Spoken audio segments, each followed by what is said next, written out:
Tadi gimana? Jadi seperti yang sudah saya sampaikan tentang peluang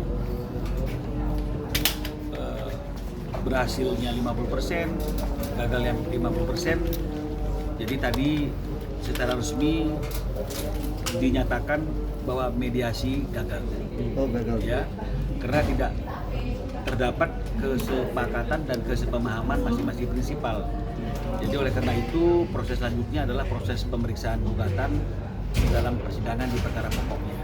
Oh, langsung ke pokok Iya, langsung persidangan di perkara pokoknya. minggu depan. Nanti kita tunggu panggilan dari pengadilan. Karena kan nanti mediator kan harus membuat laporan kepada majelis hakim yang memegang perkara itu, apa hasil mediasinya, gagal, kemudian kenapa gagalnya, nanti setelah itu baru kepaniteraan Pengadilan Negeri Jakarta Selatan akan membuat panggilan kapan persidangan berikutnya. Tentu akan koordinasi juga jadwalnya dengan majelis hakim. Berarti ada sebab akibat kegagalan ini apa, Pak? Kan tadi saya sudah bilang bahwa kegagalan itu karena tidak ada kesepemahaman. Ya. Salah satunya misalnya ya, kita tetap berpegangan kepada Akta 39. Ya. Yang dengan jelas, lugas, tegas menyatakan bahwa memang Ruben itu memiliki hak untuk berkumpul tiap minggu bersama dengan anak-anak 2-3 hari tanpa syarat. Ya. Dan tadi majelis hakim juga menanyakan ada yang bawa nggak Akta 39-nya, kebetulan kami yang bawa, kami tunjukkan dan hakimnya baca. Jadi hakimnya bilang, oh bener dong, artinya kan ini tanpa syarat. Ya. Nah, sementara pihak sana kan selalu ingin ada syarat dengan berbagai macam argumentasi. Ya, saya bilang kita belum bicara masalah perkara pokok. Kalau misalnya mau bicara undang-undang, kamu bawa undang-undang kesehatan, saya bawa undang-undang hak asasi manusia. Kamu membawa undang-undang anak, saya juga ada undang-undang kesehatan dan juga Permenkes dan juga aturan-aturan yang lain. Jadi artinya kita jangan bicara dulu mengenai masalah situasi hal yang seperti itu. Kita harus bicara dulu bagaimana kewajiban para pihak untuk memenuhi apa yang sudah tertuang di dalam Akta 39. Ya. Jadi tadi mediatornya juga mengatakan, ya benar dong, sepanjang belum ada renvoy, sementara belum ada perbaikan dan adendum, yang berlaku adalah Akta 39. Sementara kan mereka selalu ingin mengatakan syarat-syarat. Magnola double standar loh. Kita nggak double standar. Karena memang saat ini acuan kita adalah Akta 39. Apa yang tertuang dalam Akta 39 itulah yang harus dijalankan. Kecuali kemudian kita sepakat bersama-sama untuk melakukan perubahan dan kemudian ada syarat yang kemudian kita perjanjikan, itu oke. Tapi persoalannya kan prinsipal saya mengatakan kenapa harus sekarang berubah gitu. Kalau dulu pun tanpa syarat, sekarang pun saya mau ada tanpa syarat. Nah, sementara kan sana terus bicara tentang syarat kan begitu. Terus bicara tentang undang-undang kesehatan gitu artinya ya. Jadi saya bilang ya nggak jadi persoalan. Tapi persoalannya kan kalau kita bicara masalah durasi, ini kan durasinya kan kalau mereka ngomong, oh kita ada bukti selama masih terikat perkawinan, berarti kan durasinya kan perkawinan. Kalau memang benar itu ada dan itu membahayakan, harusnya dari awal kan itu sudah diatur. Loh, dia mengatakan, wah ini kita tidak atur karena kita nggak mau mengatur hal-hal yang sensitif. Loh, tapi kan tetap harusnya bisa diakali dengan bahasa misalnya dengan syarat-syarat yang ditentukan di kemudian. Boleh, ini nggak ada tanpa syarat. Nah, terus karena mereka mengatakan bahwa kita kan nggak mau sampaikan karena itu bla bla bla sensitif. Saya sampaikan juga sama mereka. Harusnya pada waktu akta ini dikirim ke kita, dikirim ke saya, toh kita komunikasi antara kuasa hukum. Kamu nggak pernah ngomong, saya bilang sama si Kris, kamu nggak pernah ngomong.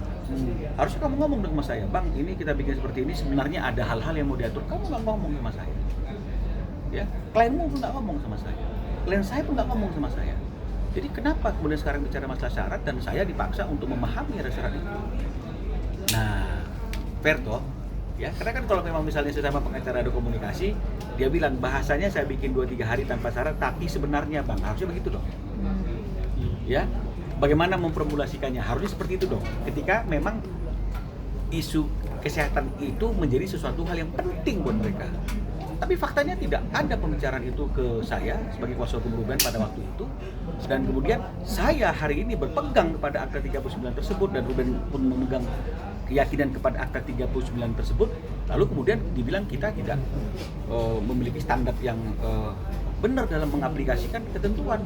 Nah, inilah tadi hakimnya juga, mediatornya juga mengatakan, yuk, selama belum ada perubahan ya memang inilah yang menjadi aturan bagi kedua belah pihak. Nah, jadi kalau memang misalnya kemudian dulu ada kekhawatiran, toh sama perkawinan, loh dia ngomong dong besi-besi sama saya, atau dia WA sama saya. Bagaimana kita merumuskan biar ada syarat itu?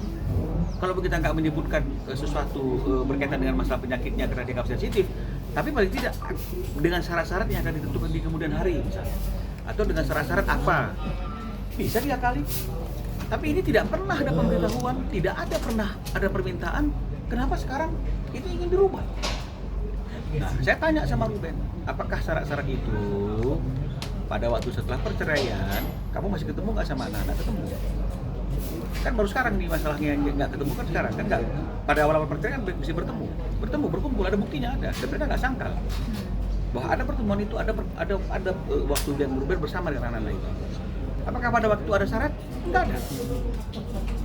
Loh, jadi kenapa sekarang harus ada syarat? Kenapa baru dimunculkan itu? Kenapa baru dimunculkan hari ini kalau memang itu sesuatu yang menurut dia sudah ada selama masa perkawinan dulu? Ya, karena tidak muncul di dalam akta 39, nggak pernah juga disondingkan ke saya ini sebenarnya, atau dibikin rumus ada syarat-syarat yang ditentukan kemudian, berarti kan mereka boleh menentukan, tapi kan ini kan tanpa syarat. Nah, terus saya tanya juga, kebiasaan setelah akta 39 itu lahir, apakah pertemuan selama ini sebelum akhirnya tidak bisa bertemu ada syarat? Tidak ada syarat. Loh, lalu kenapa sekarang berubah? Kalaupun memang berubah, itu kan harus atas dasar kesepakatan bersama. Disinilah Ruben tidak sepakat. Karena permintaan Ruben nggak banyak. Dia hanya ingin punya waktu quality time dengan anak-anaknya. Seperti pada waktu ulang tahun. Apa salahnya anak-anak dikirim dengan babysitternya misalnya seperti itu, untuk hadir di situ merayakan, mengucapkan langsung, tidak harus by WhatsApp ya, ke ayahnya langsung misalnya seperti itu, seperti waktu dia membawa anak-anak bertemu Ruben sebelum umroh. Kan bisa saja. Dan itu ketika dia ingin menemui Ruben pada waktu umroh, pada waktu itu tidak ada syarat. Dia nggak bilang saya mau anak-anak mau ngucapin selamat jalan, selamat melaksanakan umroh. Tapi kalau kamu nggak memenuhi syarat ini, kami nggak akan nggak ada tuh. Kenapa sekarang harus ada hal-hal yang seperti itu? Apalagi pada waktu momentum ulang tahun, kan begitu. Jadi inilah yang tadi kami sampaikan. Kami kan menyampaikan secara normatif, nggak ada yang membuat kami harus marah dan teriak-teriak, nggak ada yang membuat kami harus khawatir.